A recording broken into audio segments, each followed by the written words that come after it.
ఎక్కడున్నా ఈ పాత పోవట్లేదు అనుకుంటాం. ఎక్కడున్నా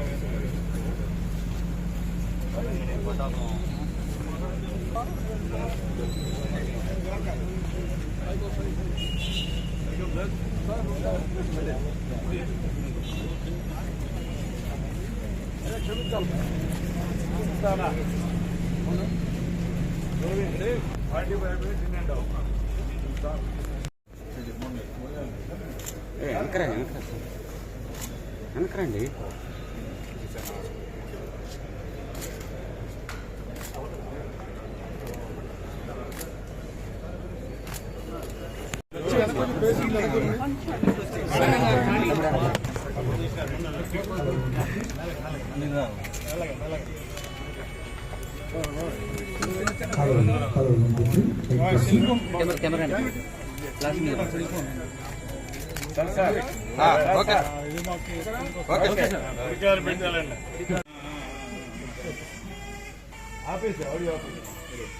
మీడియా మిత్రులందరకు స్వాగతం.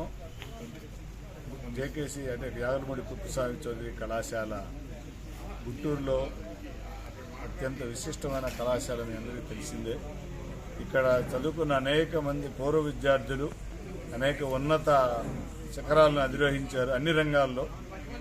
వారందరూ కూడా మరి కొన్ని సంవత్సరాల క్రితం జరిగిన స్వర్ణోత్సవాలలో భాగంగా అపూర్వంగా ఏ కళాశాలకు జరిగినంత గొప్పగా స్వర్ణోత్సవాలను జరపడం, నాటి ఉపరాష్ట్రపతి వెంకయ్యనాయుడు గారు, నాటి ముఖ్యమంత్రి మళ్ళీ నేటి ముఖ్యమంత్రి చంద్రబాబు నాయుడు గారు ముఖ్య అతిథులుగా రావటం, ఆ కళాశాల ఉత్సవాలలో కళాశాలకు ఎంతో కొంత తిరిగి సేవా కార్యక్రమం చేయాలని, అభివృద్ధి కార్యక్రమంలో పాలుపంచుకునే ఉద్దేశంతో అనేక పూర్వ విద్యార్థుల సంఘం ఏదైతే ఉందో వారు అందరూ అనేక మంది మిత్రులతో చర్చించి కళాశాల అభివృద్ధిలో పాలుపంచుకుంటూ తగిన నిధులను వసూలు చేసి ఆధునికమైన క్యాంటీను, నేడు మరి అత్యాధునికమైన ఆడిటోరియాన్ని పునర్నిర్మించడం జరిగింది, జాలమూడి లక్ష్మీ చౌదరి గారి ఆడిటోరియాన్ని.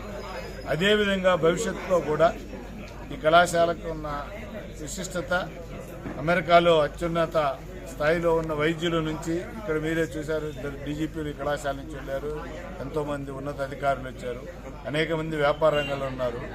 అన్నిటికీ మించి పూర్వ విద్యార్థులే నేటి విద్యా వ్యవస్థలో అత్యుత్తమైన ప్రమాణాలతో విజ్ఞాన రత్తయ్య గారు కానీ, మన భాష్య రామకృష్ణ గారు, వారందరూ కూడా ఇక్కడే విద్యార్థులు, నేడు అధ్యాపకులు, నేటి మరి విద్యా సంస్థల అధినేతలు అయ్యారు. కాబట్టి మరింత రానున్న మారుతున్న పరిస్థితులకు అనుగుణంగా కొత్త విధానంతో, కొత్త కోర్సులతో మరి ఉపాధి నైపుణ్యాలను కల్పించే విధంగా ఈ కళాశాల మరింత అభివృద్ధి చెందాలని, దీనికి గాలుగా అన్ని మౌలిక వసతులకు కూడా మేము మరింత నిధులను సమీకరించి విస్తృతపరిచి దీన్ని త్వరలో ఒక డీమ్డ్ యూనివర్సిటీగా రూపొందే విధంగా సహకరించే విధంగా పూర్వ విద్యార్థుల ప్రణాళిక జరుగుతుంది. దీనికి నాగార్జున ఎడ్యుకేషనల్ సొసైటీ ఏదైతే వ్యవస్థ సంస్థ వారు కూడా పూర్తి సహకారాన్ని అందించటం మరొకసారి 75 సంవత్సరాల వేడుక జరుపుకునే సమయానికి ఇది ఆంధ్ర రాష్ట్రంలో అత్యున్నత విద్యా సంస్థలో ఒకటిగా రూపొందించే విధంగా ఒక ప్రణాళిక రూపొందించడం జరుగుతుంది. ఈ నేటి కార్యక్రమం మరి మా పూర్వ విద్యార్థి మరి నేటి డీజీపీ ద్వారకా తిరుమల మా ఆహ్వానంతో రావటం, వారు పాల్గొనటం, అదేవిధంగా అనేక మందికి స్ఫూర్తితో ఇప్పుడు చదువుకున్న విద్యార్థులు మరింత ఉన్నత శిఖరాలు అందించే కార్యక్రమం రూపొందించాలని అందరూ ఆశిస్తూ మీ అందరి సహకారాన్ని ఆశిస్తున్నాను.